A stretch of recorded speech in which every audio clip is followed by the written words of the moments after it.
মাসুদ ভাই একটা বিষয় লক্ষ্য করছেন কি, এই গাছটাতে কত কেজি মরিচ হবে? আমাদের আইডিয়া 1 কেজি 1 কেজি মরিচ হবে না? কত টাকা বিক্রি করছেন এখন পর্যন্ত? এই 5 লক্ষ টাকার 5 মতো। লক্ষ। 82 শতক মরিচ লাগাচ্ছিলাম, 12 লক্ষ টাকার মরিচ বেচছিলাম প্রথম থেকে শেষ পর্যন্ত। আলহামদুলিল্লাহ।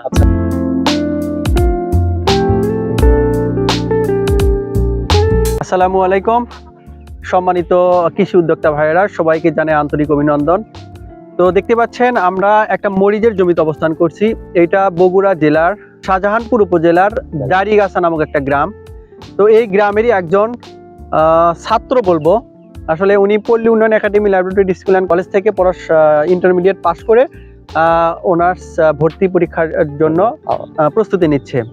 তো এই যে একজন ইন্টার পড়ুয়া ছাত্র হয়েও এখানে প্রায় 111 শতাংশ জমিতে উনি মরিচ চাষ করেছেন। তো ওর সাথে আজকে কথা বলবো কোন জাতের মরিচ চাষ করেছেন এবং এই জাত থেকে কেমন রেজাল্ট পাচ্ছেন এবং ওনার পরিচর্যাটা কেমন, সব কিছু আমরা জানবো। এখন পর্যন্ত কত টাকার মরিচ এখান থেকে বিক্রি করেছে, আজকে উনি মরিচ উঠালেন। তো এই আজকে কত শতাংশ জমি থেকে কত টুকু মরিচ উঠাইছেন সেই বিষয়টা আসলে একটু জানবো। আসসালামু আলাইকুম। ওয়ালাইকুম সালাম। তো এই যে মরিচের জমিটা দেখতেছি, এখানে তোমার মুখ থেকেই শুনি কত শতাংশ জমি? 111 শতাংশ জমি। 111 শতাংশ জমি। তো এই 111 শতাংশ জমিতে এই যে মরিচটা চাষ করেছো, এখানে কি জাতের মরিচ? বিজলি প্লাস। শুধু বিজলি প্লাস? হ্যাঁ, শুধু এটা কোন বিজলি কোম্পানির জানা আছে? না, ওইভাবে তো জানা নাই, কিন্তু আচ্ছা, এটি পরিচয় করে দেই। ইনি হলো আমাদের বিজলি প্লাস। এটা হচ্ছে মালিক সিডের। হ্যাঁ, আমি মালিক সিডের এই এলাকার মালিক সিট আছে, বাবা কিনতে, তো মালিক সিট কম। আচ্ছা, সমস্যা নেই। তারপর এটা কি এবার প্রথম না এরকম? না, এর আগে প্রায় 6 বছর হলে বিজলি প্লাস। 6 বছর হলে বিজলি 6 প্লাস। বছর ধরে হ্যাঁ। একটা জাতি একটি জাতি, কারণ হচ্ছে এই জাতের আপনার ফলন বেশি। ফলন বেশি, মানে মরিচ ধরে অতিরিক্ত। হ্যাঁ, অতিরিক্ত। আচ্ছা, এটা কত, মানে এটার বয়স কতদিন হলো? এটা আপনার এই লাগানো সেপ্টেম্বর, আগস্ট সেপ্টেম্বরে লাগানো। হ্যাঁ আগস্ট সেপ্টেম্বর। আচ্ছা, তার মানে যদি আমরা বলি মোটামুটি আপনি হারভেস্ট করতেছেন মনে হয় 3 মাস ধরে। হ্যাঁ, 3 মাস 3.5 মাসের মতো বয়স। 3.5 মাস ধরে হারভেস্ট। আপনি তো মানে কৃষিকাজ আগে থেকে করেন? হ্যাঁ, স্টুডেন্ট প্রায় স্টুডেন্ট। থাকাকালীন। হ্যাঁ, পাশাপাশি। আসলে আমার কাছে একটা জিনিস খুবই মজা লাগছে, খুবই ইন্টারেস্টিং লাগছে যে অনেক ছাত্র আছে, হ্যাঁ, বাবা মার উপর নির্ভরশীল, মানে পড়াশোনার পাশাপাশি তারা অন্যটার দিকে তেমন একটা ঝোঁক দেয় না। কিন্তু আপনাদের পড়াশোনার পাশাপাশি আসলে ছাত্র বা স্টুডেন্ট হিসেবে বাবা মায়ের কাছে বোঝা হিসেবে নয়, তাদের কাছে আশীর্বাদ হিসেবে আসছেন। কেন বলবো যে আপনি 111 শতক জমি মরিচ লাগাই এবছর কত টাকা বিক্রি করছেন এখন পর্যন্ত? এই 5 লক্ষ টাকার 5 মতো। লক্ষ। খরচ করছেন কেমন? খরচ 4 লাখ 3.5 লাখের মতো 3.5 লাখ এখন পর্যন্ত। একবারে এখন পর্যন্ত যদি আমরা মার্জিনটা নিই, আপনার প্রায় 1.5 লক্ষ টাকা লাভ আছে। হ্যাঁ। পাশাপাশি এখন পর্যন্ত যে জমির মরিচ আছে এটা কিন্তু আপনি হিসাব করেন না, এখানে এটা হিসাব আমি করা আজকে হয়নি। দেখলাম আপনি প্রায় 15% জমি থেকে প্রায় 17-18 মনের উপরে মরিচ উঠছে। হ্যাঁ, অর্থাৎ শতকে মনের বেশি আছে। বেশি আছে। তো সেই হিসাবে যদি আপনার এখানে 100 শতকে 1 মন করেও ধরি আমরা, তাও কিন্তু আপনার 100 মন মরিচ। 100 মন মরিচ। যেটা সর্বনিম্ন বাজার যদি আপনি 2.5 থেকে 3,000 ধরেন বা 2,000ও ধরেন, তবু কিন্তু 2 লক্ষ টাকা আপনার জমিতে ইনস্ট্যান্ট আছে আল্লাহর রহমতে। হ্যাঁ, এই দিকটা খুব ভালো লাগছে। হ্যাঁ, আর পাশাপাশি আমাদের আলামিন ভাই আছেন, উনি নার্সারি করেন, পাশাপাশি বিভিন্ন কৃষককে বিভিন্ন বীজ এবং চারা উঠাই দেন, তুলে দেন কৃষকের চাষের জন্য। তো ভাই আপনার কাছে কেমন মনে হচ্ছে? আসলে কি বলবো, মানে বাজারের সেরা জাতগুলোর একটা, তারপরেও বলতে হয় যে মানে ধরনটির দিক দিয়ে ধরেন এইরকম মরিচ যে আসলে ধরে, এটা আমরা দেখি মানে বাজারে এই সময় মরিচ ছোট হইতে ধরে সব জাত না। হ্যাঁ, এটার ক্ষেত্রে কি ওরকম মনে হয়েছে আপনার? না, যে না, সবগুলো যত বয়স হইছে, যত তত ইয়া যাচ্ছে, বড় হয়। তত গ্লেজ বাড়তেছে। হ্যাঁ, আমাদের কোম্পানির দেখবেন যে প্রতিটা জাতেই আপনি হয়তো এটার সাথে পরিচিত, হ্যাঁ, এটার সাথে কিন্তু আমরা পরিচিত। অনেকগুলো জাত আনছি, যেমন বিজলি গোল্ড, বিজলি প্লাস 2020, সুপার হট।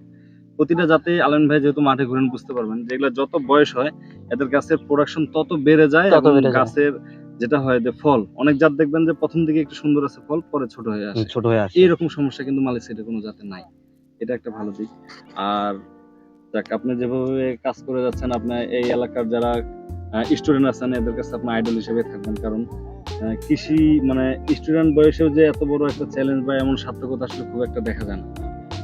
আপনি শুধু প্রসারী উন্নতি কামনা করি। আচ্ছা, আমার একটা প্রশ্ন আছে, সেটা হলো এই যে জমিতে যে তুমি কীটনাশক দিচ্ছ, যে এখানে সপ্তাহে কতদিন কীটনাশক দিতে হয়? প্রথমত আপনার 3 দিন পর পর পেস্ট কীটনাশক স্প্রে করা লাগছে, কতক দিন 2 দিন, মানে কুংড়ির দিলে যখন একটু গরমের আবহাওয়া ছিল হ্যাঁ, তখন 3 দিন পর পরই স্প্রে করা লাগছে, সপ্তাহে 2 বার বা 3বারও দেওয়া লাগছে। আচ্ছা। আর এখন একটু শীতের আবহাওয়া চলে যাচ্ছে, এই কারণে 6 দিন 7 দিন পর পর 6-7 দিন পর পর দিচ্ছে। দিচ্ছে। তাতে মাশাআল্লাহ গাছ তো অনেক ভালো আছে, শতকরা 2-4-5টা এরকম যাবে, এটা স্বাভাবিক, এটা হ্যাঁ, এটা প্রত্যেকটা জাতি। তো এই তোমার যে এখানে 111% জমি, পুরা জমিতেই তো মোটামুটি এবার মরিচ হারভেস্ট করবা না? হ্যাঁ, পুরো জমিতে মিনিমাম 4 দিন মতো লাগবে একটু। শুধু কি এই বিজলি প্লাসই করা হয় না অন্য কোনো জাত? না, আমরা আগে থেকে এই বিজলি প্লাস 6 বছর ধরে বিজলি। হ্যাঁ, একই জাত। কারণ হ্যাঁ, কি? কারণ হচ্ছে আপনার এই মরিচটা আপনার প্রথম থেকে শেষ পর্যন্ত একই রকম ধরে। আর প্রথমের গ্রোথটা যদি একটু হালকা ইয়া হয়ে আসে, কিন্তু হ্যাঁ, মানে হালকা আপনার ইয়া কালার, কিন্তু এখন দেখেন মরিচটা কত সুন্দর। হ্যাঁ, সোজা বাজারে মরিচ কি কিন্তু। বিক্রি করতে সুবিধা হয়? হ্যাঁ, সুবিধা, অনেক সুবিধা। আসলে বাজারে বিক্রি হয় মরিচের মনে হয় দুইটা, একটা হলো প্লাস ক্যাটাগরি, বিজলি ক্যাটাগরি, হ্যাঁ, আরেকটা হচ্ছে কালো কালো, ক্যাটাগরি। হ্যাঁ, কালো ক্যাটাগরি। তো প্লাসের জন্য কিন্তু সবসময় একটা সেগমেন্ট আপনারা অলওয়েজ পান। পান। প্লাস মানেই আলাদা একটা সেগমেন্ট। এবার বর্ষার কারণে হ্যাঁ, একটু মরিচের মরিচ গাছ তো গাছগুলো এত ছোট বড় হয়েছে। বড় হয়, কিন্তু অবশ্যই আরো 1 আর 2 ইঞ্চি বাড়বে যখন মরিচগুলো হ্যাঁ, তুলে দিবে। এরকম প্রোডাকশন আসে, তার তো খাবারের দরকার আছে, মানে আপনি যদি অবশ্যই। এটা হারভেস্ট করতে থাকেন, খাবার দিতে থাকেন, আপনি দেখবেন যেগুলো আমরা দীর্ঘমেয়াদী ফসল হারভেস্ট করি, যেমন মরিচ, বেগুন, সিম, এই ফসলগুলো কি হয়, এদের নিয়মিত খাবারের দরকার হয়, অনেকটা গাভী গরুর মতো। গাভীর গরুর মতো, ঠিক আছে। এদের কিন্তু গাভীর যেমন মুখে দুধ, সেম এগুলো যে মুখে, তবে একটা জিনিস, যে অতিরিক্ত যখন সার বা ইয়া ব্যবহার করবেন তখন কিন্তু আবার সমস্যা আছে, গাছের আপনাকে গোড়া পচনে আসে, প্রয়োজন বুঝে দিতে হবে। আচ্ছা, Plus মাসুদ গাছ তো ভাই, এমনি একটু একটা বিষয় লক্ষ্য করছেন কি, এই গাছটাতে কত কেজি মরিচ হবে? আমাদের আইডিয়া 1 কেজি। 1 কেজি মরিচ হবে না? 1 কেজি তার মানে মরিচ এক গাছে 1 কেজি মরিচ। এইটা প্লাসের সবচেয়ে কি, মানে ওয়েটটা কিন্তু ভালো। হ্যাঁ, ষষ্ঠ, আর ওইটা মানে ওইটা। 7 নাম্বার হারভেস্ট হবে এটা। না, 6 নাম্বার। 6 নাম্বার হচ্ছে আর কি। হ্যাঁ, 6 নাম্বার তাহলে হচ্ছে। কি মনে 6 হয়, নাম্বার এটা আর এসে কতদিন লাগবে? গাছ প্রতি 1 কেজি। আর মাশাআল্লাহ। আপনার আর 2টা 3টা হারভেস্ট করা যাবে, কিন্তু যখন গাছের ডালপালা হয়ে যায়, বড় হয়ে যায়, তখন ফল শতককে মন পার আসে। কোন পার আসে? আমার গত বছরে আগা বছর আপনার শতককে 1 মন 30 কেজি করে মরিচ উঠাইছে। হয়েছে না? হ্যাঁ, এই ভেমতি। আলামিন ভাই তো তাতে কি রকম বিক্রি হয়েছিল? সেই বছর আমি 82 শতক মরিচ লাগাছিলাম, 12 লক্ষ টাকার মরিচ বেচছিলাম প্রথম থেকে শেষ পর্যন্ত। আলহামদুলিল্লাহ। আচ্ছা 82 শতক জমি থেকে 12 লক্ষ টাকা। 12 লক্ষ টাকা। চিন্তা করছেন মাসুদ ভাই, ভাই? আরেকটা আচ্ছা। জিনিস আমাকে বলবেন, এই যে কৃষকরা যে আমরা মরিচ চাষ করি, বা আমরা অনেক সময় অনেক ভিডিও দেখি যে ধরেন লাখপতি হইতে চাইলে মরিচ লাগান, আসলে এটা কি সম্ভব? মরিচ চাষে সম্ভব? মানে হ্যাঁ, মনে হয় আয় করা সম্ভব। আচ্ছা, এই ক্ষেত্রে কয়েকটা জিনিস, মানে কোন দিকটা বেশি গুরুত্বপূর্ণ?